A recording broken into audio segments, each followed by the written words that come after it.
Hello there. Welcome to Real Guitar Live. I'm Thomas Michaud, your host. Today I'm going to do my best to answer all your guitar-related questions. Feel free to put any questions you have in the chat. If you could start with the word question, it'll help me to see it more clearly. I'm going to start with the pre-submitted questions. The first question I have for today is, I'm having trouble with the F bar chord and in the first position. So any tips to make it easier? Yes, Pete, this is a very common problem. First of all, I want to say that the F bar chord is not easy. You are not the only one having problems with this. Now, bar chords in general are hard, but the F is one of the more difficult ones actually, because it's right here by the fret and that's right next to the nut, so there's a lot of tension there. But on the other hand, it's one of the most used bar chords because it's in the key of C and you just need an F chord when you're playing anything in the key of C.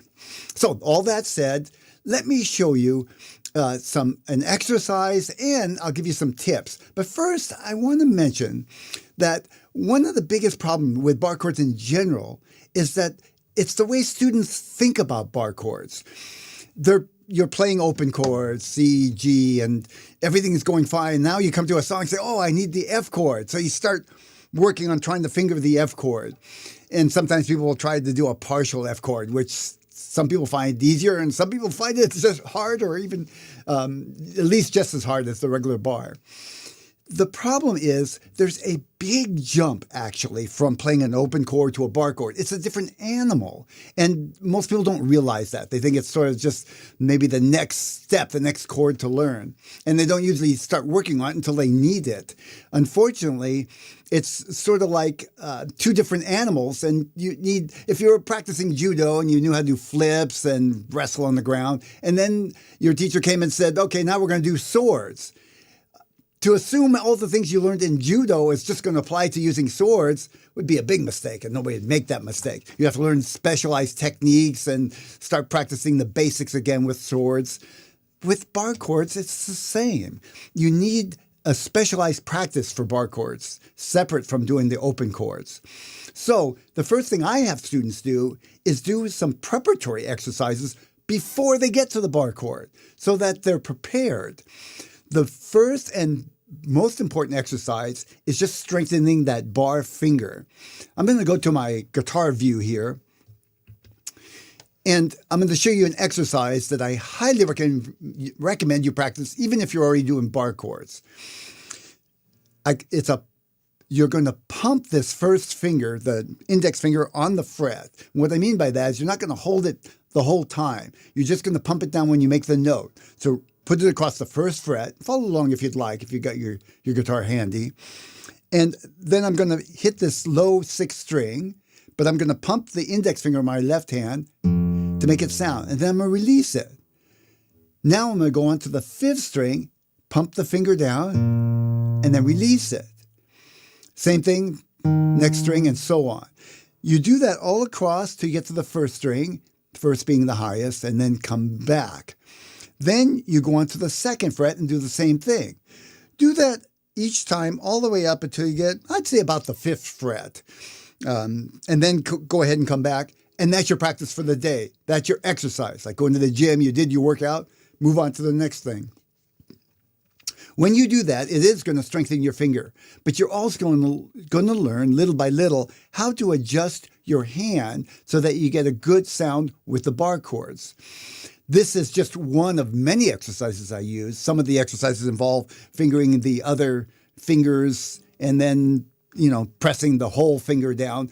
But if you have to pick one, this is the first one to start off with. Just go up one fret at a time, back, 3 minutes a day. Count on doing it for several weeks before you even try a bar chord. And once you do that, you find that it's much easier to make a bar. And when you go in to make the chord, you won't have to stress so much on that index finger. Here's a couple of tips. When you're doing that, as well as when you're making bar chords, roll your left hand index finger back a little bit, just a little bit. It helps flatten out that finger and helps not have to use so much strength between your thumb and your index finger. The second tip is to pull this whole thing into your body a little bit. You see, you have to use a lot of strength between the thumb and the index finger to make it sound. By pulling your elbow in just a little bit to add some pressure so the guitar is up against your body, it helps relieve just a little bit of that pressure between your thumb and your index finger. So it's small, but it's usually just enough to make it a lot easier to press down.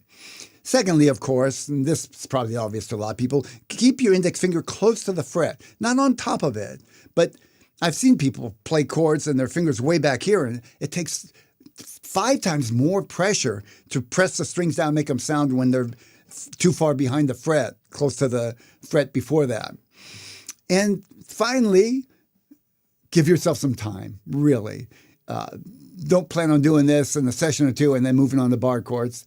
Just start working on it when you're doing your basic open chords and practicing other exercises. Count it as a warm-up. Do a little bit every day.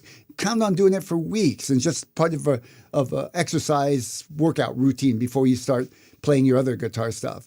Then try making the chord like this. This is basically an E chord with my second, pinky, and third fingers instead of using my first finger, because you're going to need this later on to make the bar. Practice that and just practice it simple. And then maybe practice it up and down the neck. Put those two together and you got your basic bar chord, basic major 6-string root. I say that because the names of the chords are on the 6th string.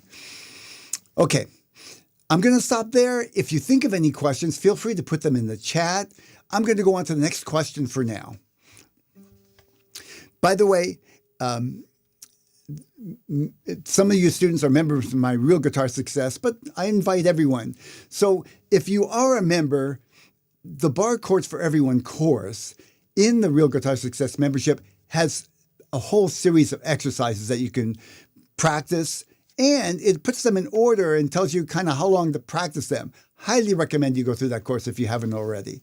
Even if you're in the early stages, it's probably good to get your basic open chords, but go right on to the bar chord course, in addition to working on the guitar sessions, which are parts of sessions that I include every month in the Real Guitar Success membership. Okay, is it okay to play classical guitar with a pick, or is that a bad idea? Well, no, it's not a bad idea. As a matter of fact, there's no reason you can't play classical guitar with a pick. It is a different sound, and it depends on what you're trying to do. First of all, a lot of people are worried they're going to damage the guitar if they play with a pick. Let me go back to my main view. That's not an issue. You do want to make sure that you're not hitting the face of the guitar, because most classical guitars don't have any protection right here. I do, because I play with a pick and I play flamenco guitar and I'm hitting the face of the guitar. So I need this little plastic faceplate here to protect the face of the guitar. I do actually use a pick sometimes. You have to hit a little lighter with a pick than you would on a steel string, because otherwise it's going to make this harsh, snappy sound. But I like it particularly for melodies.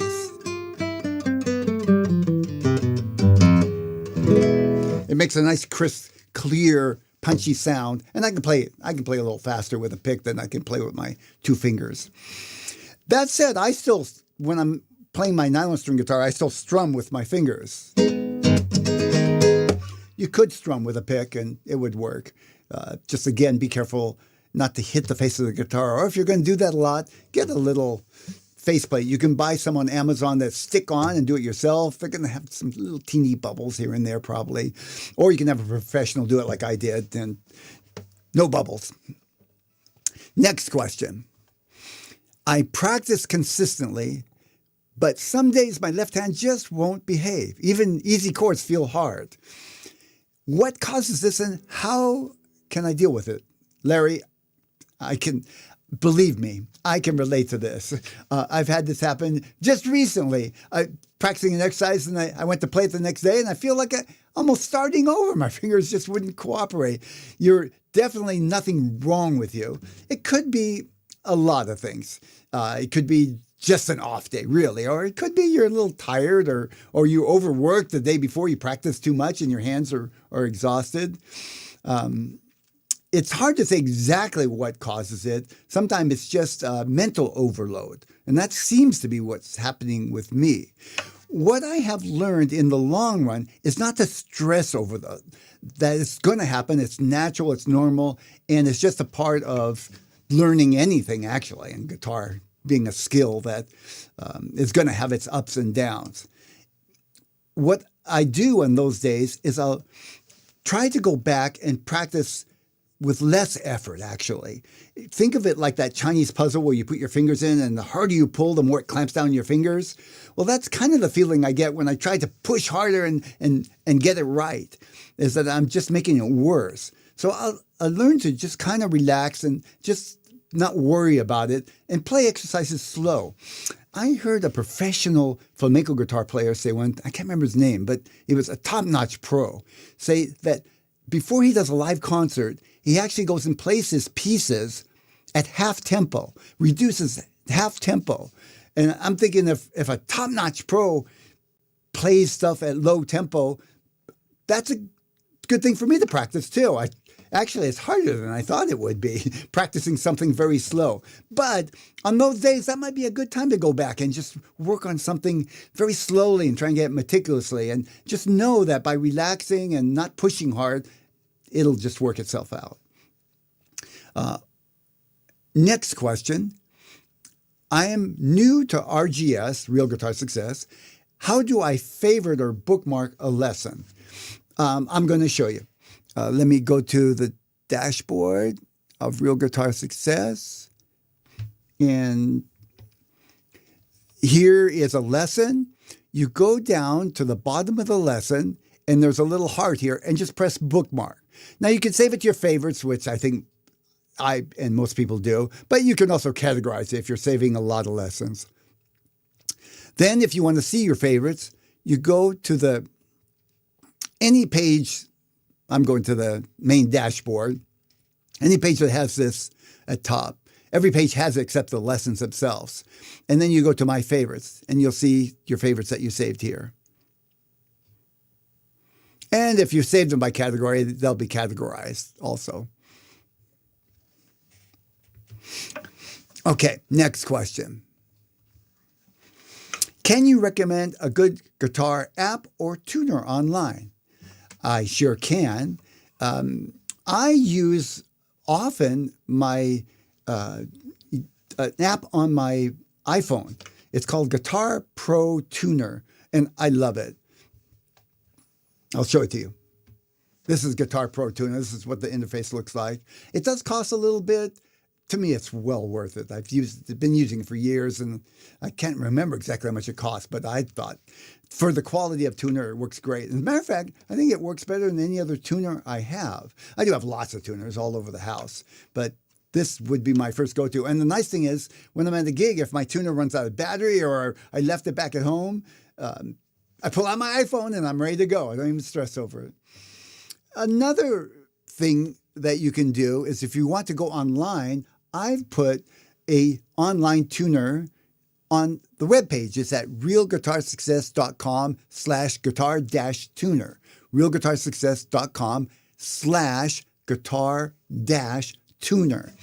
And it works great, at least on my desktop. I haven't tried it on an iPad or iPhone, so I can't really say how that's going to work. Okay. Next question. And of course, there's lots of tuners on apps on the phone. And I tried a couple that had ads, and I got tired of the ads. And one I was using for years just stopped working. So when I got Guitar Pro Tuner, all that, I never went back and tried it anymore. It works perfectly. What's a good practical method for getting better at chord progressions? This is a very valuable skill to have. And I'm going to describe a practice method to get better at chord progression. And you can use this kind of template really to get better at anything having to do with guitar. So first of all, here's a basic format for getting better at chord progressions. Pick two chords, and these two chords are going to be the chords that you're just going to work on to start with. I usually would recommend chords that you're going to use a lot and they're the same chords in one key. So a common, if you're just starting out, might be the D to A7. You could pick G to C, A to D, but let's just start with D and A7, two simple chords. I'll go to my guitar view again while I'm showing this. And so I've got these two chords, and I'm going to work on transitioning between those two. First, you practice each chord separately, and when I say practice separately, make the chord, and then take your hand off. Make the chord, take your hand off. Make a game out of it. See how fast you can make the chord. Then, go ahead and make the chord and strike it. Might not sound as good as you thought it did. Might sound like that. Well, spend just a second or two, maybe 5 seconds, moving it around, see if you can get sound, then let go. Don't get obsessed with just trying to get it perfect. And keep doing that. Again, how fast can you go? Do that for each chord. Then you're going to practice switching between the two chords. Now you form your D chord, and then you practice moving.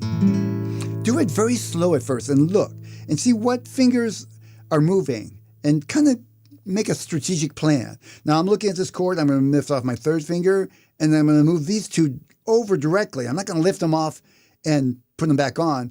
I'm just going to slide them over. You see, that saves a lot of energy and mental and physical than having to lift them off and put them back on.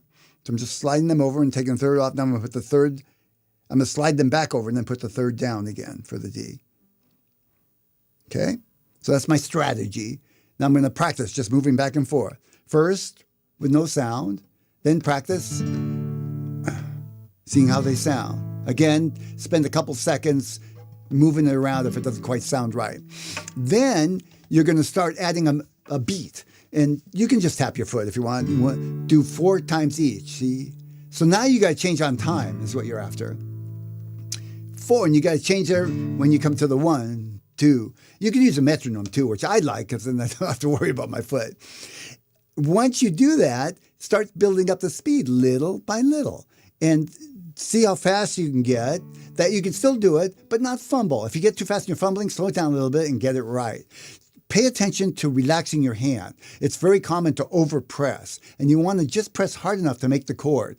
When you overpress, not only do you get tired, but it takes more energy to get off one chord and go to the other. So you want to just press enough so it sounds.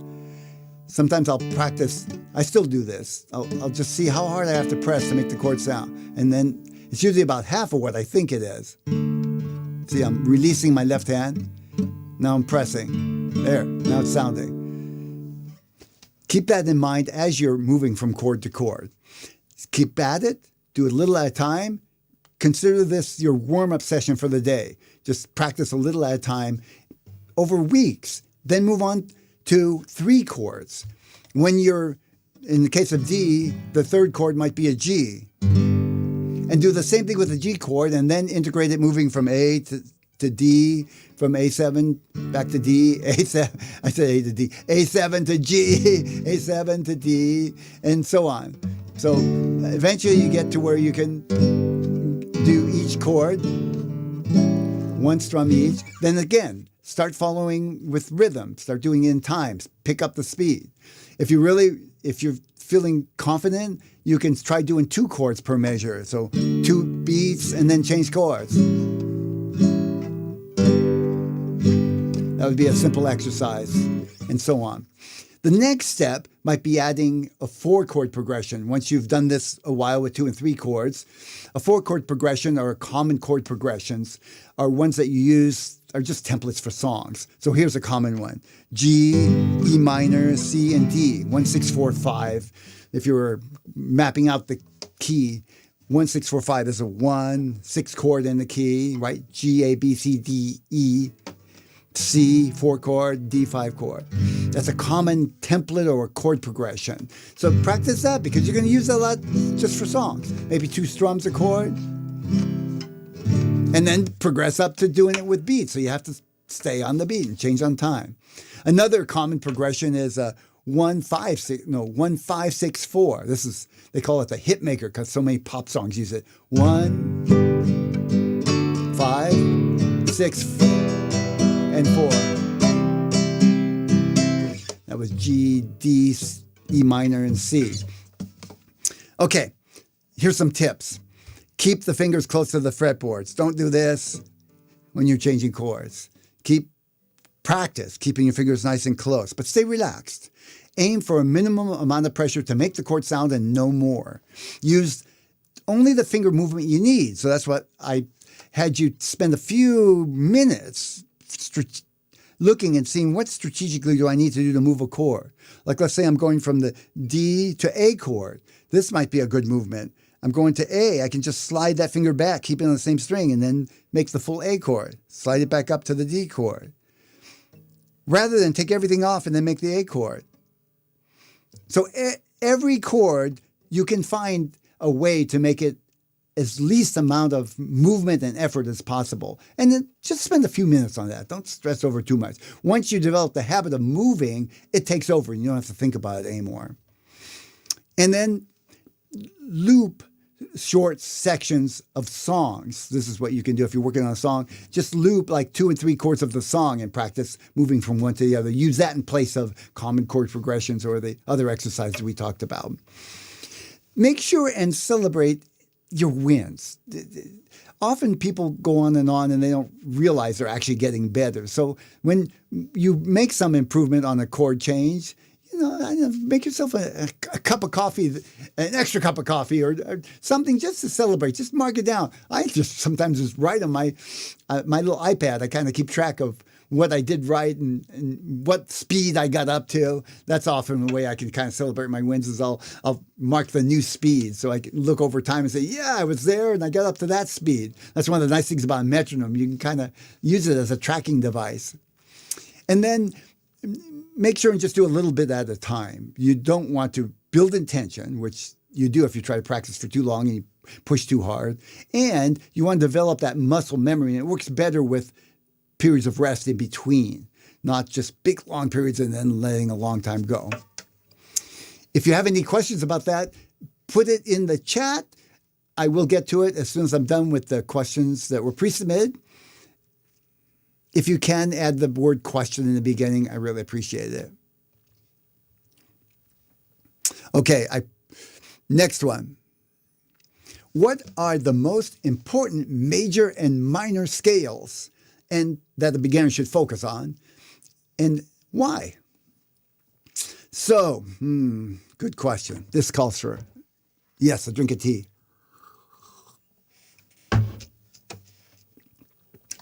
Now I'm ready.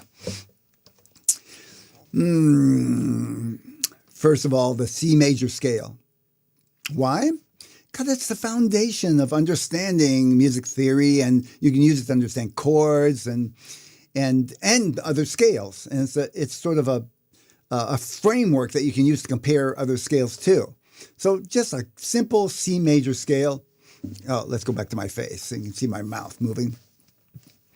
Simple C major scale, very valuable. And I would just play it in the open position to start.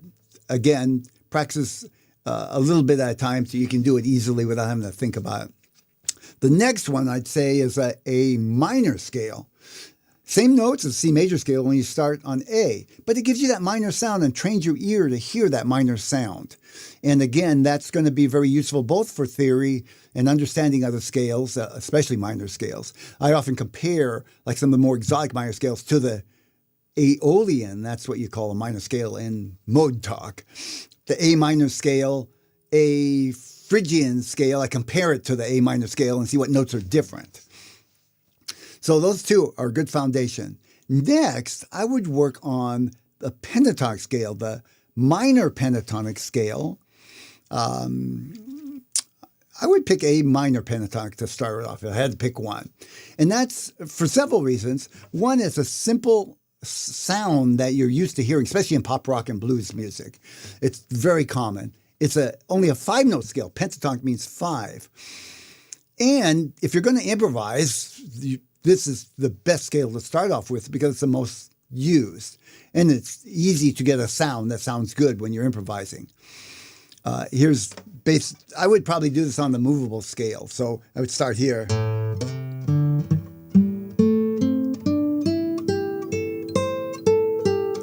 Now you notice there's a simple pattern there. Here, I'll go to my guitar for a sec. I started on the 5th fret, 6th string, and went up 1, 2, 3 frets.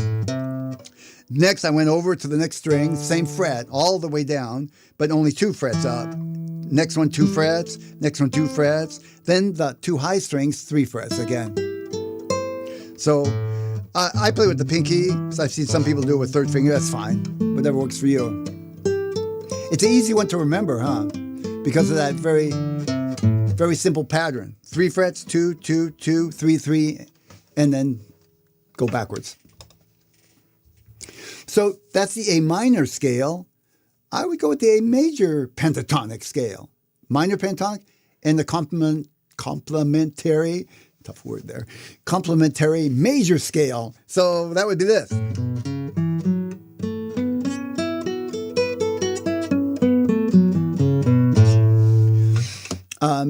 Very useful, again, for improvising, especially in that country rock, anything that has that more upbeat sound. A 5-note scale, again. If you want to see the fingering, I'm using, this is a movable scale, meaning you can move it to a different note if you want to. So I'm starting on that same 5th fret, but I'm starting with my 2nd finger, pinky on the 7th. Now we've got a 3, I go back a fret to the 4th fret, over to the next string. This is same fret there, but only 2 frets. 3 frets. Now over, 4th string. Now it's up 2 frets. Back to the 5th fret, 2 frets. And 5th fret, 2 frets. So it's 5th fret, 2 frets. 5th fret, 2 frets. 4th fret, 2 frets. 4th fret, 3 frets. 4th fret, 3 frets. And 5th fret, 2 frets.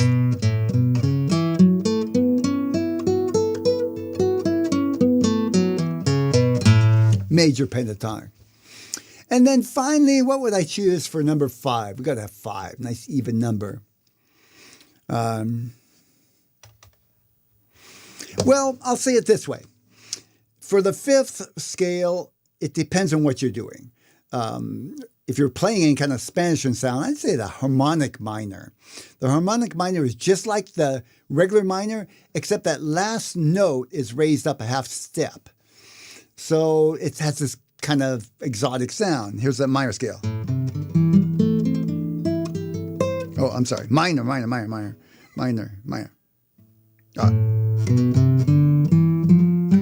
There we go. There's a minor scale. That's A minor. Now I'm going to play A harmonic minor. Watch. Same. Now instead of here, I'm going to go up half step. Right? Kind of exotic sound. And you might want to, if you're interested in more jazzy stuff, the melodic minor is good. Then there's a whole set of modes, and that would, again, depend on what you're doing. So I would say the 5th one is more of your choice, depending on the styles and things that you're playing. Back to Big Thomas, or Upper Thomas. Next question. What do we got? I'm holding a G chord. This is Shulamit. She says, I'm holding a G chord for a couple of measures, and I want to know what simple G variations off the G chord I can do to make it sound a little more interesting, or at least less boring. So let's play. I'm playing a G chord here. I'll give you what I think is the most bang for buck. I'll go to my guitar so you can see this more clearly. G chord. The next chord I would add is a G sus2. That would be here. Kind of a pretty sound, huh? All I've done is moved, even if I'm fingering it this way, I've moved over to the 4th string, 2nd fret. I'm actually deadening in out this 5th string because it doesn't really sound like part of the chord. And back to G. So if I finger it this way, I can just move back and forth. G sus2. Okay, my second choice would be a G sus4, and that would look like this. G chord, and I'll put the first finger down on the C. Take it up. Now, I probably shouldn't play that 5th string, so I'm deadening it out. I'm just angling this down slightly so it touches it. because that A note or that B note, when I have my second finger down, it's going to clash with this. So yeah, I don't want that. G sus4. Often, I call this an Eagles lick because they use this version often. They'll play a G chord, and then they'll play this chord, which sounds like a G sus, right? It's a G. I'm not sure what to call it. G. I often call it a minor 7 with a G in the bass, but you could also see it as some kind of G sus. Then I'm going to move this finger over to that sus2. Now I've kind of got both, the sus4 and the sus2. So here's how it sounds together.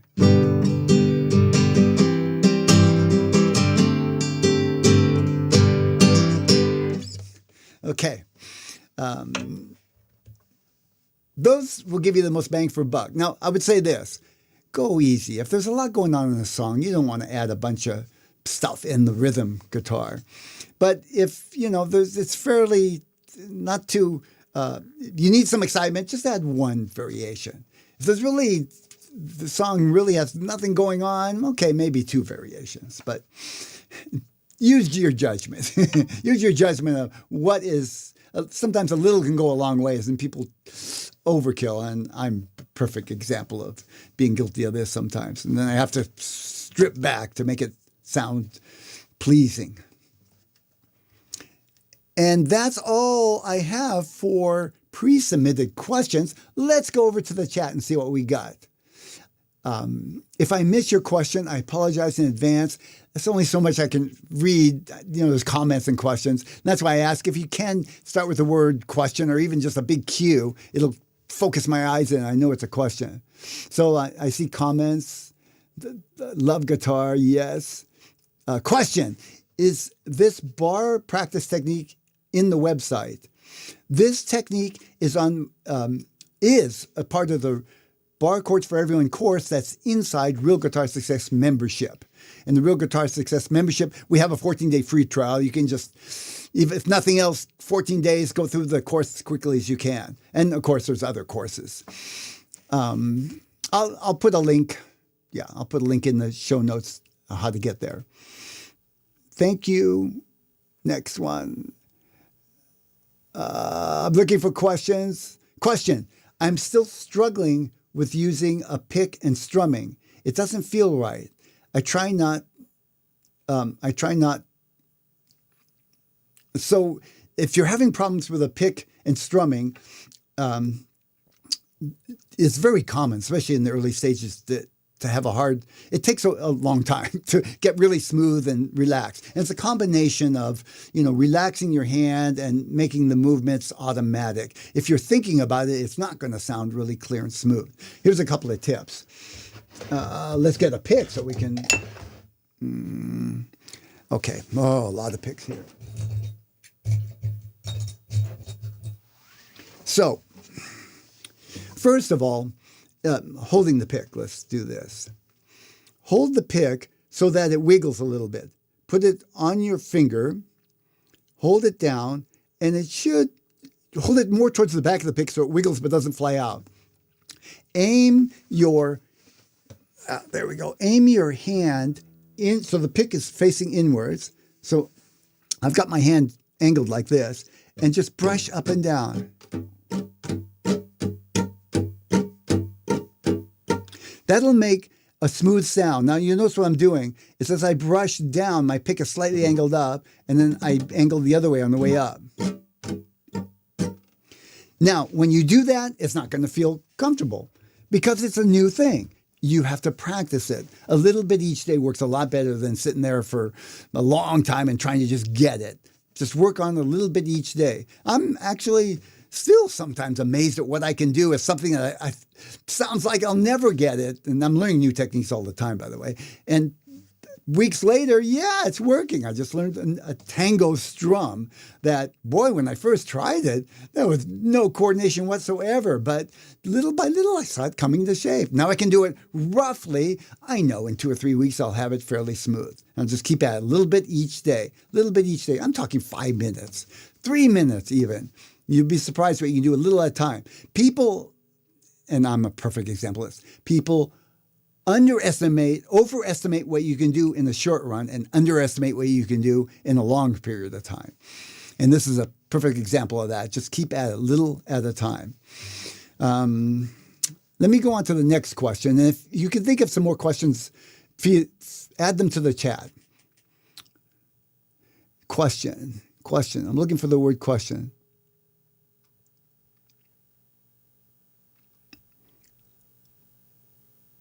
Oh, and use a thin pick. That really will help. A very thin pick to start off with. You can always go to a heavier one later, but it really helps to start with a thin pick. And keep the patterns that you're strumming very simple. Work on the strumming technique. Try not to work on different strumming patterns to start off with. And somebody else said that, which is reminded me. I try not to hold the pick too tight, but sometimes it moves around or pops out of my fingers. And sometimes I miss the strings together when I'm strum. Okay, again, the main idea is to place your thumb on the pick and press more behind the back of the pick than the front. So it can wobble a little bit, but you have a good hold on the pick. And again, practice is the bigger part of this, just practicing to where your hands get used to what it takes to hold it down. One of the things that I used to do is I drill a hole in my pick so that when I put my thumb over it, the little bit of flesh on my thumb helps it stay longer. The other thing is there are these little plastic rubbery things that you can buy on Amazon that you put on your pick that helps it stick better.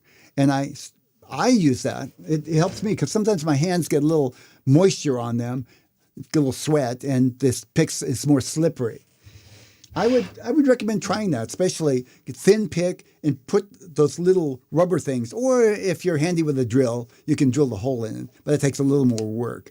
You can just buy those little rubber things, stick them on, and they provide some grip on the pick. And you can buy picks also that have kind of that built in. You again look on Amazon for picks that have grip. Okay, that looks like all the questions I have for today. It's been a pleasure being here today. I will be back the second Thursday of next month in January. And if you have any questions ahead of time, feel free to submit them ahead of time. And that way I can just include them in. I'll also do a little research if I need to and add to the question and make it a full answer. It's been a pleasure. Thank you for joining me. I look forward to seeing you again soon. Bye.